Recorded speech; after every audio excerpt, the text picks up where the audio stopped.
우원식 의원은 서울 노원을에서 4선에 성공을 했습니다. 원내대표도 지내셨고요. 지금은 민주당 행정수도 추진단장을 맡고 있습니다. 우원식 의원님 안녕하세요. 네, 안녕하세요. 우원식입니다. 예, 앞선 뉴스 브리핑에서도 다뤘습니다만 역시 가장 큰 관심은 이 청와대 수석들의 이 교체가 아닌가 싶은데요. 이 3기 청와대 개편으로 보통 이제 이 표현이 되는데 어떻게 좀 평가하시나요?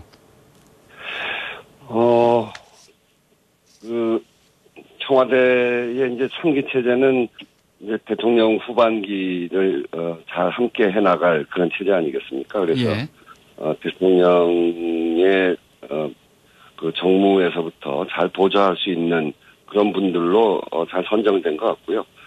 특히 요즘 이제 기후 위기가 매우 심각해서 지금의 이 수해 피해 같은 경우에도 기후 위기와 무관하지 않다고 보여지는데 그런 점에서 김재남 기후위기 비서관을 선정한 이런 여러 가지 상황들을 잘 고려한 그런 인선이 아닌가 싶습니다. 예, 아무래도 이 악화된 이 부동산 민심에 대한 대처라고 봐야겠죠. 뭐 그런 면이 있죠. 네. 예, 그런 점에서 보면 어제 그 수석 보좌관 회의에 김조원 민정수석이 참석하진 않았고요. 네. 이 부분에 대해서 좀 비난 여론이 있습니다. 앞으로 이분이 이제 강남의 두 채 집을 계속 유지할지가 관심인 게 야당에서는 청와대 수석은 짧고 이 집값 상승은 영원하다 이런 논평도 냈잖아요. 네. 이 부분 좀 어떻게 봐야 될까요? 글쎄 이제 그분에 대해서 제가 어떻게 평가하기는 어렵고요. 그런 비판이 있는데 그 비판은 그분의 그 처신을 제대로 하지 못한 것이라고 생각해요. 예. 무엇보다 중요한 게 국가 운영이 더 중요한데 만약에 보도대로 부동산을 내놓을 때 더 비싸게 내놓았다거나 그리고 그런 것에 대해서 불만을 갖고 있었다면 그건 적절치 못하죠. 예. 그래서 나간 거 아니겠습니까? 근데 이제 나가셨는데 강남 두 채를 계속 갖고 계시면 또 이제 이 비난이 커질 것 같아서요. 그분에 대해서는 사회적 비판이 커지겠죠. 예. 문 대통령이 어제 이제 주거 정의를 강조하셨고요. 이 부동산 문제에 대한 강력한 이제 의지를 밝히셨기 때문에 좀 하나 더 여쭤보면 이 좀 추가 쇄신 요구도 있습니다. 이를테면 이 청와대 수석들을 교체한 거는 좀 정무적인 판단만을 중시한 거고 이 어떻게 보면 부동산 정책 자체에 대해서는 좀 정확히 좀 보고 있는 게 아닌 거 아닌가 이런 얘기가 있는데 이 부분에 대해서는 어떤 의견 갖고 계신가요? 이번에 국회에서 통과시킨 거는 임대차 3법을 비롯해서 지금 투기를 막고 그리고 서민들의 주거는 보호하고 이런 정책들을 중심으로 해서 국회에서 통과시키지 않았습니까? 저는 그것이 현장에서 효과를 나타낼 것이라고 생각합니다. 그래서 지금까지 여러 가지 정부에 있어서 미온적으로 대처한 것이 있다면 그것은 바로 잡고 또 국회에서 통과된 이런 입법 사항들을 중심으로 해서 부동산 정책을 잘 끌어가면 다시 국민들의 신뢰를 얻을 수 있다 이렇게 생각을 합니다. 예. 이 부동산 정책이 이제 22번째 발표가 됐는데 앞으로 국회에서 관련 법안들도 통과가 됐기 때문에 좀 더 기다리면 효과가 나타날 거다 이렇게 보시는 거네요. 네, 그렇습니다.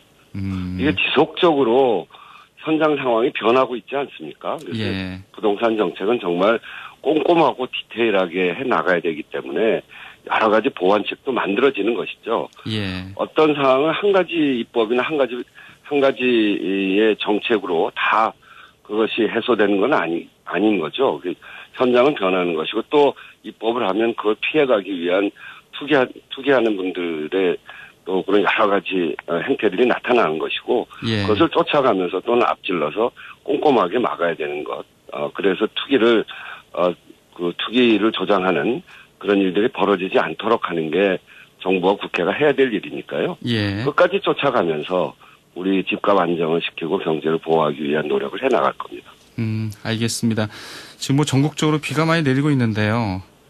좀 정치권의 때 아닌 좀 논란이 불거졌습니다. 4대강 논란인데요. 야당인 이제 미래통합당은 이 섬진강 이 범람을 예로 들면서 이 4대강 사업을 지류지천까지 확대해야 됐었다 이렇게 주장을 하고 있고요. 문 대통령도 어제 이제 좀 언급을 하셨는데 이 4대강 논란은 어떻게 바라봐야 될까요? 4대강 사업은 사실은 본류에 대한 사업보다는 지류지천에 대한 사업을 먼저 제대로 했어야 합니다. 예.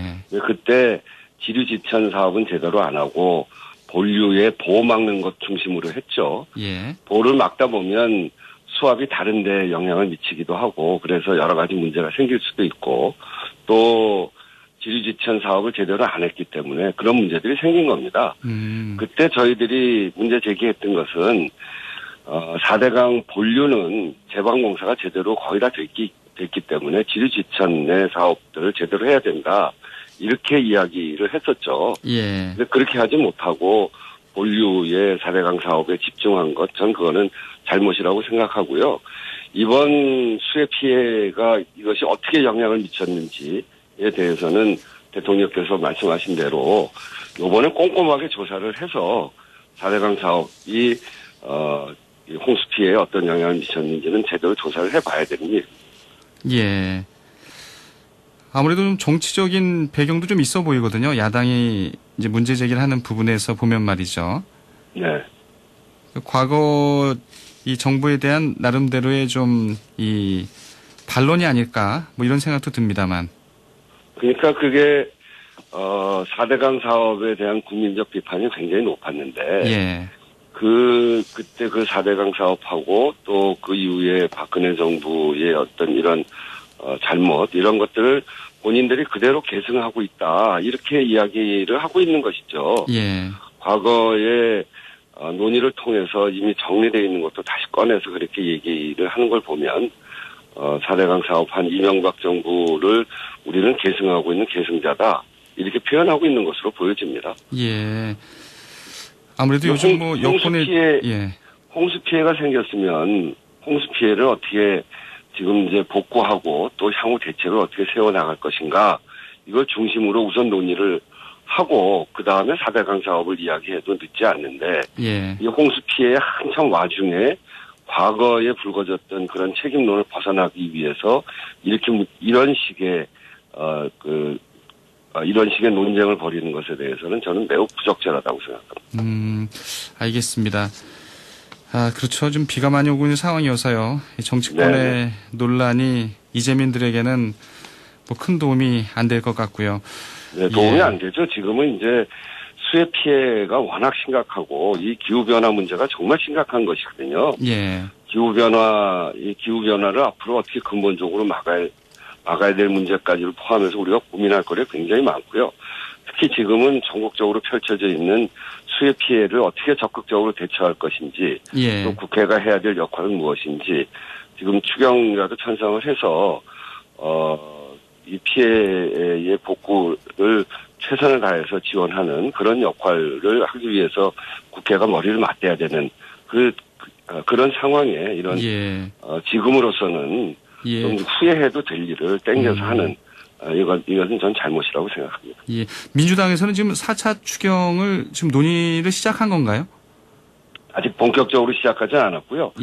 지금은 국회의원들이 현장에 가서 피해 복구를 돕기 위해서 현장을 뛰고 있는 상황이고 그런 상황이 조금 정리가 되면 곧바로 논의를 시작을 해야 되겠죠. 예. 사실 의원님 전화 인터뷰를 갖기로 한 게 이제 행정수도 이전 문제를 여쭤보려고 했었는데 지금 뭐 현안이 워낙 많아서 여쭤봤습니다.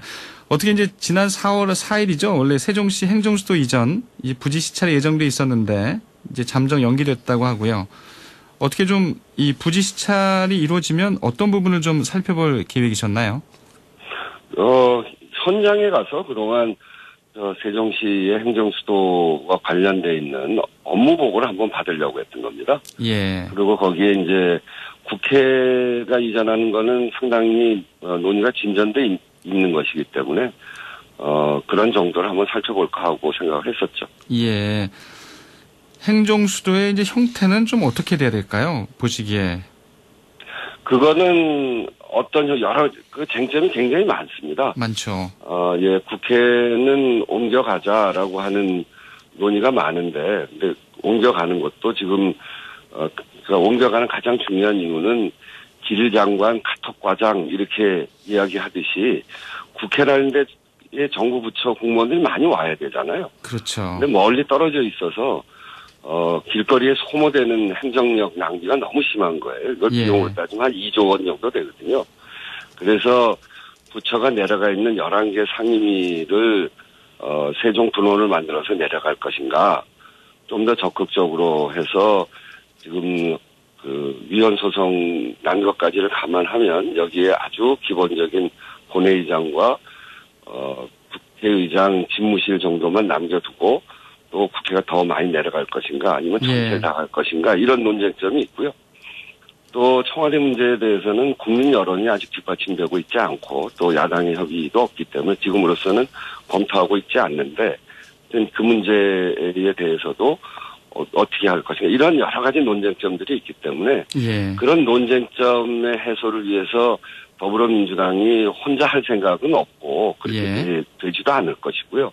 그래서 국회에서 여야가 합의하는 국회 특위를 만들어서 국회 특위에서 논의를 하자 이렇게 이야기하고 있고 그래서 저희로서는 국회 특위를 만들기 위해서 야당과 협의를 하는 그런 상황에 있습니다. 예. 야당의 반응은 뭐 이렇게 긍정적이진 않은 것 같아요. 일부 근데 또 다른 이견도 있고 야당 내부에. 네, 뭐 그런 이야기도 있고요. 또 여야 원내대표들 간에도 그 특위 만드는 문제를 가지고 논의도 좀 있는 모양인데 그게 앞으로 어떻게 진전될지는 좀 더 지켜봐야 될 것 같습니다. 예. 이를테면 뭐 개헌이라든가 좀 국민 투표가 필요하다 이런 얘기도 있는데요. 의원님께서는 이 방법에 대해서 어떻게 생각하세요? 이게 위헌 소송을 통해서 관수법에 의해서 수도는 서울이다 이렇게 돼 있지 않습니까? 예. 근데 그런 속에서 하는 방법도 있고요. 그러니까 그런 판결을 위배하지 않는 범위 내에서 하는 방법도 있고 또 조금 더 적극적으로 하려면 그런 방법을 가지고 조금 개선해가는 그런 노력을 해야 될 수도 있는데 그 노력하는 것으로서는 개헌이나 국민투표나 특별법 제정을 통해서 하는 방법들이 있습니다. 예. 그 세 가지 방법들 다 검토해 볼 수 있는데 다 장단점이 있어요. 개헌은 87년 그 개헌 이후에 33년 동안 개헌을 안 했기 때문에 개헌을 해야 된다는 그 여러 쟁점들이 굉장히 많아서 확 번지면 개헌을 못할 가능성이 있거든요. 예. 현안에 대한 걸 많이 여쭙다 보니까요. 시간이 다 돼서요. 의원님 다음에 좀 현안이 좀 없어졌을 때 행정수도 이전 문제를 다시 한번 좀 여쭙도록 하겠습니다. 오늘 말씀 고맙습니다. 네, 감사합니다. 더불어민주당 우원식 의원이었습니다.